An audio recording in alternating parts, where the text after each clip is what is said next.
Charisma. Is it something you're born with, or can you learn to become charismatic? Find out how on the Standout Get Noticed podcast.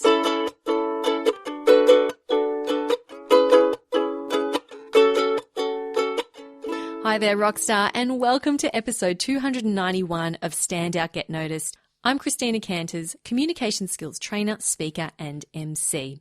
Today, I am absolutely thrilled to share with you this conversation I had with Chris Morsley on what it means to be charismatic and how it can help you become more influential as a leader. Now, this episode is for you, even if you don't think you are naturally charismatic.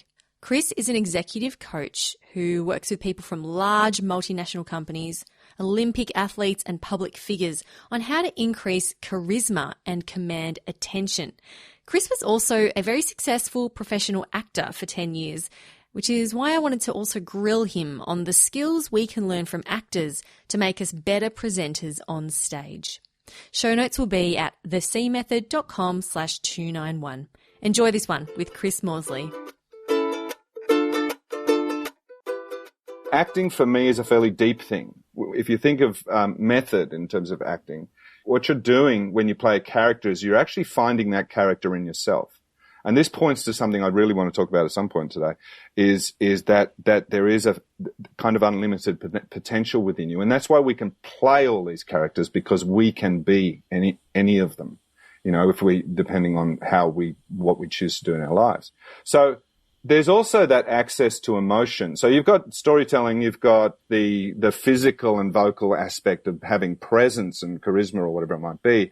There's also that ability to manage emotion in yourself. And ultimately that translates in a business world, your absolutely key skill is to manage mood in yourself and others. So can you give me an example of like a role that you played where you had to really dig deep to manage that emotion? Yeah, I played Macbeth and on stage in Sydney, a fairly big production. And it was my most difficult thing to come out of. So I was only 24 or something, but I was married at the time, which probably a little bit of a mistake. But anyway, I was playing the character, and I had we used real swords in the sword fight. So I had a broadsword that came up to my chin, like this very heavy sword. And I had to practice swinging. I had to practice. I've done sword fighting for several years, and, you know, fencing and things like that. So I knew how to use the sword. As you do. But you actually learn that at night. As an actor, you learn sword fighting. But I know of course, when you play Macbeth. Yeah, and so you really everyone plays Macbeth at some point. Yeah, actually really, it was such an incredible opportunity to play that role. I mean, such an amazing role. And the character, I mean, he kills the king. He kills the king in his own castle, right? So I'm playing with this sword, practicing every single day, you know, swinging this sword. And I'm also saying the lines and thinking about the character and walking and talking like the character, then swinging the sword. And the physicality of the powerful physicality of that got so deep within me that the character, I kind of became a character like Macbeth. I mean, I didn't go around killing anyone, but I had his coldness, his ambition, his drive, his ability to be influenced by mystical ideas, this whole character of him. So by the end of the production, my wife at the time said, you know, you've changed. You usually are funny and, you know, you've changed. You've become kind of a cold person. And I looked at myself and went, oh yeah, God, I have. And I had to exorcise that character out of me. I really did. And it wasn't, so the point is, I wasn't playing Macbeth. I found me if I'd grown up in his shoes and had his experiences, right? And so this is what it's all about, you know, when it comes to being human even in a work environment, is that you have so much potential and choice. Actually, can I tell a story about In fact, let me tell you Absolutely. a story about charisma and another actor. Yeah. I'm going to name drop once. And it's not hard to name drop when you're an actor in Sydney, in Australia, because you know everybody. And so I had the opportunity to work with Russell Crowe at one point, and it was on a script. Good name drop. Yeah, it is a good name drop. So Good choice. Yeah, so I had the opportunity once to work with Russell Crowe. So Russell and I go down to the pub in Bondi Junction, and we decide to play a game of pool. Now, as I'm walking down there with this superstar, people don't say hello to Russell. They don't come up to him. Probably do eventually, but not on this occasion. They don't come up to him. I think part of the reason is because he's fairly introverted character, which I am too. I mean, a lot of actors are, surprisingly. Anyway, he's introverted. He looks kind of cranky. He doesn't look like, and when he's not working, he's usually got a big beard, and I don't know, he just doesn't look like the sort of person you want to talk to. And we're playing pool, right? So I remember this so clearly. I'm leaning against the door. He's got a beer on the pool table and he's taking his shot, and I'm thinking about charisma. I'm actually thinking about charisma. I'm thinking how to be charismatic, as an actor. Anyway, I'm looking at him. One of the best actors in the world, one of the most charismatic people in the world. And he has no charisma. I'm looking at Russell Crowe, and this guy has no charisma. Zero. If you didn't know it was Russell Crowe, he'd almost have negative charisma. You'd completely forget him. He would have been a fantastic spy. The guy just disappears. I really like him. He's a lovely guy, but he's not got charisma. But what about when you're talking to him like one-on-one? Does he still have no charisma? He's just a really good, nice guy. Now, let me give you a different scenario. Okay. Let's say you're an executive producer. You've got your team, director, and you've got people helping you with the videography, and you're in the audition room, and you're talking to lead actors. And in that scenario, let's imagine Russell Crowe in that situation. So he walks in the door, and the room shines, the atmosphere changes. When he walks in the door, everybody feels different. His presence completely fills the room, and it's a warmth. It's a warmth. And he will meet every single person in the room. He won't miss anybody. He'll look you in the eye. He'll shake your hand. He'll forge a quick personal relationship with you. And when he speaks with his deep, resonant voice, you listen. You listen because he speaks with conviction. And when Russell Crowe is on set as leading man, you need to be a leader as leading man or woman, or because everybody sort of takes their cues from you in a way. And as a leader, Russell Crowe, as an actor on set, Russell Crowe creates a kind of "I'll follow you anywhere" loyalty. This guy is a good leader. And not only that, like other leaders I've met, like, so for example, John Chambers from Cisco Systems, who was a great charismatic leader, he has a kind of an aura of warmth and authenticity with everyone, from the person at the front desk to the CEO. Now, then we ask ourselves the question, what is charisma? First of all, we ask ourselves, who's Russell Crowe? Because is he the guy in the pool hall, or is he the guy in the audition room? And my answer is, he's everything. He's anything. Russell Crowe, like you and like me, like everybody listening to this podcast right now, is pure potential.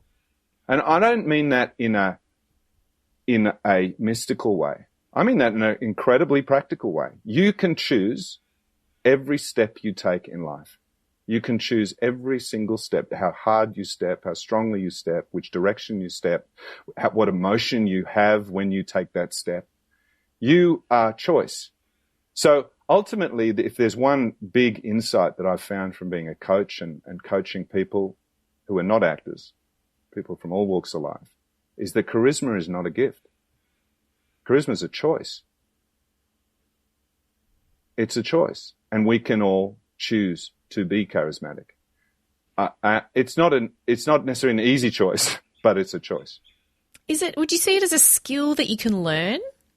Absolutely. It's a skill you can learn. Okay. I've worked with people who've become charismatic.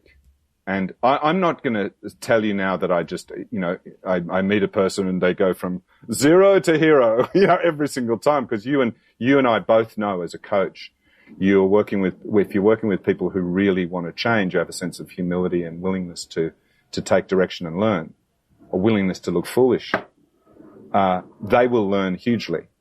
They'll even if you're not a great coach, they'll suck the learning out of you and they'll become something. So we aren't always successful, but I have worked with many people over the years who have become charismatic. I guess it starts with that belief that it is possible for you and that you have potential to become charismatic. I think it's partly a belief and it's partly you being that person being ready. They're at a crossroads. Do you want a story on that? Yes, absolutely. So I meet Igor. Now, Igor is a senior director in a large IT company. The thing with Igor is that you meet him and he talks like this.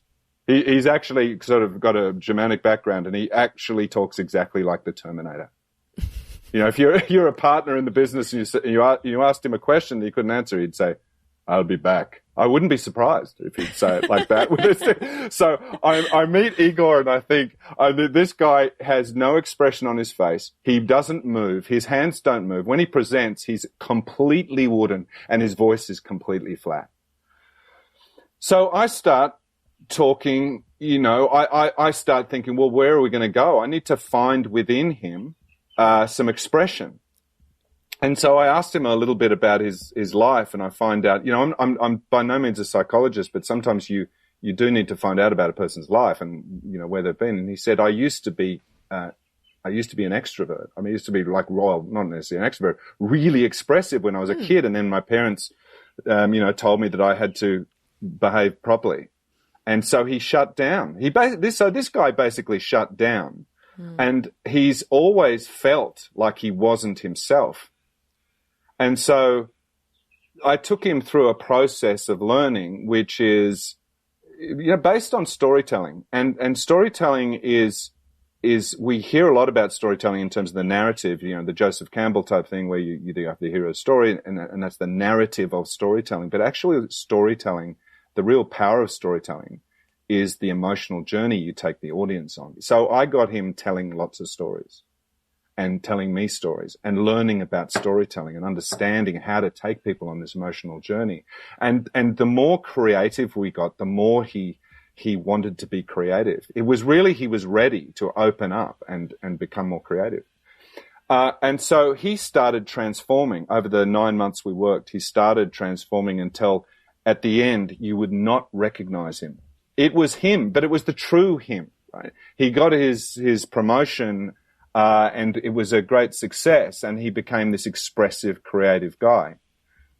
And I'll give you an example of what he ended up doing in the end. So his team was having a tough quarter, and he had to motivate his team to achieve their goals in the next quarter. So he spent 5 to 6 weeks learning how to paint. Oil painting. He said, I just want to be able to paint one portrait.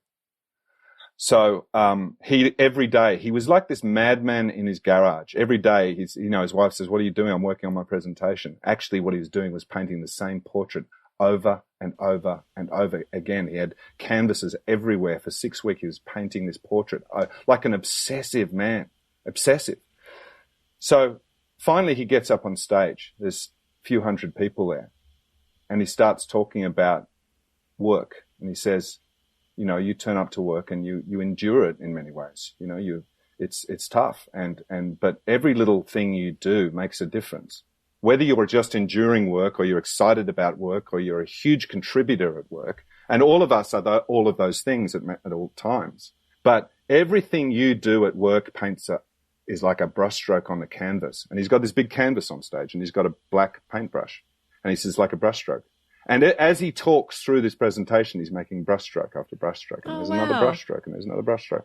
And eventually there's this massive brushstrokes. And he says that as you do things every day, we don't see the big picture. We just see every day. And so we're making brushstrokes that if you step back and looked at it, it might look like a mess. It might look like a mess of brushstrokes. But actually, if you keep part of your mind on the big vision and where you're going, something worthwhile, something that you care about, that big vision, then eventually the picture will come to life. The end of the quarter, you're going to see what you've done, and you'll see the picture you've painted. And he does one more brushstroke. He turns the painting upside down, and it's a perfect portrait of Brian, the VP. Oh, wow. Perfect portrait. and the audience just like breathes it in and goes, oh, they were seeing this mess, and then they see this vision of a man coming from the canvas, and then there's this huge applause. And, you know, the presentation was not about, you must do these, you know, here's the PowerPoint slides of what you must do to be successful over this next quarter, and this is what our expectations are of you. He empathized with them. He showed compassion. He understood them. And so most of the actual presentation was about understanding the people he's talking to. And in the end, it was creative and emotional and powerful. It takes a lot of courage to do something like what Igor did, and I appreciate you sharing that. It's a wonderful story. You know, for someone who's thinking that they would love to be more creative with how they communicate and how they present and inspire people, and I suspect that a lot of people will face some internal resistance, like, oh no one's ever done that before, or what if it doesn't work, or you know, there's just this fear of putting themselves out there and it not working. What would you say to those people? You do have to be brave, because there's a contagion in the business culture that has everyone swimming down the middle channel. That you can't do a presentation without PowerPoint is one classic thing. And it's really hard for you to stick your head above that water of that channel and go, I'm going to be different. But in fact, most people I talk to who are chairmen, CEOs, and I'm not kidding you. Most of them say, oh my God, here's another PowerPoint presentation. Here's another person trying to be all formal with me. I was speaking to Rob Scott, who runs Wesfarmers. I was sitting down with Rob Scott and I said, what do you want from your GMs when they speak to you? He said, I want their personality. I want them to be real. I want them to actually just have a laugh with me. I want them to drop this formal thing and have a laugh with me and relax. And then I don't want them to go into so much detail and do this PowerPoint slide presentation to me. I want them to be strategic, think strategic, and say, okay, here's the big picture. This is what leaders want from you. They want you to understand the big picture. They want you to understand the why. And then they want you to understand the simple steps you're going to take to deliver. Whether you do that with PowerPoint slides or not, it's about delivering on the pain they have. It's interesting hearing you say that there are these people who run these companies and they want people to bring their personalities out, yet it's so hard for people to do that. And I know that there are things that we can do as individuals to work on ourselves and to be courageous to bring that out. But do you think that there's a level of environmental factors, you know, that is contributing to this difficulty that people have to be more real? Yes. Like sometimes you've got a boss that is just so clamps you down and makes it difficult. But you've got a choice then. You either need to leave or push through and learn to survive a boss like that. And if you learn to survive a boss like that, you're going to be better off. You're going to be more resilient down the track. So actually, no, let me give you a really simple way to express yourself at work, okay, and to become more expressive and creative. It is a really simple way. Let's say you have a presentation. Instead of sitting down and working out your PowerPoint slides, the first thing you do is you stand in a room, close the door, make sure no one can hear you, and you imagine the audience sitting there. And it's really important that you daydream for a while. You just imagine the audience sitting there. Then what you do is you start where the energy is. Right? You don't start at the beginning, because that's your linear mind taking over and sort of telling you what you should do or what your expectations are in this very linear business world. Forget that, because what an actor or a comedian will do, or someone coming up with a story, they will start where the energy is. Right? So you start with the energy. Start talking where your energy is on this subject. So Chris, when you say your energy, I mean, let's say that I've got a presentation on, you know, what we're doing in this product development part of the business, and I'm presenting this new product that we're working on. Where might my energy be within that particular presentation? So your energy might be in either the particular internal aspect of developing that product Your energy might be in talking about how you discovered what that solution from having a session and meeting or co-creation with your customer or client. Okay. Right. It could be anywhere along the journey of that product being. So it's like the bit you're excited about. Yeah, it's the bit that gets you really excited. Literally the bit you're excited about and the bit you probably know most about. Sure. So you just start talking from that safe place. Okay. So then and the visualization is important, because if you visualize and act out the visualization, the brain patterns that are occurring, are exactly the same as you in the real event. So It's like you're doing a real presentation here, according to your brain. So this is why visualization is so powerful. Now, here's what you do. So what about the people who are like, I have to plan out everything I'm going to say first? Because I know there's a lot of people who they find it really hard to just start talking. Just hold that off. You can do a little bit of that, but if you're going to do that, do more audience analysis. Maybe think about some areas that you know you're going to have to talk about, but just do very little of that. Because, in the end, we've got to start with the end in mind. I mean, Stephen Covey said that, but actors have been doing it for years, because you go, okay, in the end, it's a 4-dimensional environment if you include time. I am going to be standing there on my feet talking to people and creating an atmosphere. If I start intellectually and in a linear way, what'll happen is I'll get really into that, and then the day before I'll go, I better do a rehearsal. It's like one of my videos where I said, two important things in doing a great performance is to care and not to care. But people get them around the wrong way. They care too much in performance and not enough in rehearsal. And they think, I don't want to over-rehearse because it'll get dry or something like that. It's absolute crap. You're an actor. You're going to rehearse as much as you can, because you know that every time you practice, it's going to get better. But you need to know how to rehearse. And so the big key with this point that I'm trying to make eventually is that as you're visualizing and practicing, be that person you can imagine being. Right? Be that person who's awesome. Be that person whose voice goes up and down, and they use huge gestures, and they're expressing themselves. Just imagine someone charismatic up on that stage, and it's you. But it's you as a kid, maybe. The expressiveness you had when you were 7. So really exaggerate your emotions, your expressions in that rehearsal process. Now, what happens then is if you do that for, say, depends when your presentation is, say for a month, and you do that every day, have that time out and you do that every day, what will happen is you'll build an emotion and muscle memory. Then just before you go on stage, the day before, wear some AirPods, go for a walk and visualize the meeting, and just talk as you're walking along. Make sure you don't go near any roads, because you'll get sort of lost in your talking.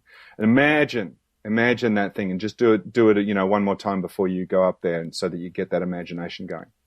Now, then when you go actually stand up on stage, or you sit down in front of the board or whatever you're doing, you forget all that, right? You forget it all. You literally get everything out of your head. Now, this is the little brave bit, right? Mm. You've done your plans, right? In your rehearsals, by the way, you've worked out your plan, and eventually, sort of, say 70% of the way through this rehearsal, you've done all the stuff you need to do, the slides and whatever you need to do, and you've structured it. So that I sort of took that for granted. But at some point you do that, right? Yeah. But you do it backwards, right? So you're up there now, you're looking at people. Then you just connect. Because if, there are 3 types of behaviors that great communicators have: they're connecting, and they're compelling, right? Let's say those 3. Connect is the most important, because if you're not connecting, it doesn't matter how commanding you are, it doesn't matter how persuasive you are not communicating. So in the end of the day, when you're standing there, you need to look at people and connect. Now, that's all you need to do. So what's your number one tip for how to connect? It's making eye contact. Okay. It's literally as simple as that. It's making eye contact, because when you make eye contact, what happens is this feedback loop between you and that other person happens, which brings out your voice, your expression, your behaviors, and it all just works. See, we've got to remember that our body works. We don't need to go and, learn particular gestures from Google or TED Talks or how to do that's all sort of symptomatic. If you get the intention right, you look at someone and your reassuring them, you're uplifting them, you're motivating them, you're exciting them, you're scaring them about what's to come, or you have a strong intention, then that's where all your behaviors are going to stem from, and you'll be natural on stage. So you're not exaggerating anymore. You're literally just looking at people and you have an intention to connect. And what happens is that emotional and physical memory that you've practiced all those days will just happen. Okay, so it sounds like you have to just trust. Yeah. Like when you said the brave bit, you just have to trust that it's in there, and you don't have to consciously remember it all. You just trust that you've done the work and it's in there. Yes, that's right. You have to trust that it's in there, and you have to trust the process. That's what teachers always say to us in acting: trust the process. The process is the process of caring during rehearsal and being ready and being in visualizing and emotionally practicing, not just practicing the words, practicing emotions and movements, and you just, and so that's the process. Trust that process. And what happens then is you don't have to be so brave, because all you do is you turn up and you be yourself and you connect with people. All those things you practice will quietly come through, because there's no other choice. That's what the brain's going to do. So actually what I'm saying here is you don't have to be so brave. You just have to be really good at the rehearsal process. Ah, okay. Yep. You see what I'm saying? You just have exaggerate in rehearsal, turn up and just be yourself, and all that rehearsal will come to life. So you'll literally become better and better, not through performance, but through rehearsal. And you're becoming that character. Like what you said with the muscle memory, you're becoming that character that you've rehearsed over and over again. Just like what happened to you with Macbeth, right? Exactly. So let's hope it's a good character. Let's hope it's a good character. But yes, you're becoming. It's, life, performance, at work is all about, seeing, being, and becoming. It's about seeing what's possible, being observant around me. It's about being in the moment. It's about, rather than what are you going to say to your kids is important, but who you need to be for them is even more important. So being yourself in the moment, being present. Becoming is that we're always, all of us are always becoming. We never actually end up finally there. And so learning, being willing to take direction and learn, which, believe it or not, is a rare skill, is your number one skill in life, not just in communication. That's my Absolutely. And look, that ties into, with anything that we want to become, and just understanding that we are full of potential, just like you said at the start, and that we can choose to become and continue to become any of these different characters. Yep. That are inside us, that are who we are. We so narrow down who we are. We teenagers, we get all shy, we cover up, we start doing a few things. We're the funny guy, we're the bully, we're the this, we're that. And then we carry that through the university, it works for us. And then we live this narrow habit, this habit we call us. Habit you call me. This is me. This is who I am. But it's just a habit. And what we actually need to do is break the habit of being me. Right? The me that you think you are, because you are so much more.